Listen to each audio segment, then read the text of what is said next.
चे राष्ट्रीय अध्यक्ष आणि राज्याचे उपमुख्यमंत्री आदरणीय अजितदादा पवार साहेब यांच्या वाढदिवसाच्या निमित्तानं राष्ट्रवादी काँग्रेसच्या वतीनं एक सप्ताहभर कार्यक्रम घेण्याचा निर्णय प्रदेश राष्ट्रवादी काँग्रेसने घेतलेला आहे।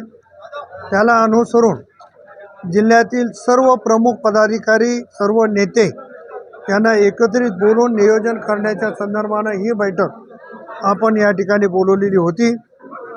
अतिशय मोठ्या उत्साहामध्ये नांदेड जिल्ह्यामध्ये आदरणीय अजितदादांच्या वाढदिवसाचे कार्यक्रम सर्व पदाधिकारी मिळून घेतील आणि महाराष्ट्रामध्ये सगळ्यात मोठे कार्यक्रम आणि सगळ्यात चांगले कार्यक्रम नांदेड जिल्ह्यात होतील अशा पद्धतीचा आशावाद या ठिकाणी व्यक्त करतो। आपल्या मार्फत सर्व पदाधिकाऱ्यांना परत विनंती करतो की त्याने मोठ्या प्रमाणावर कार्यक्रम यावे।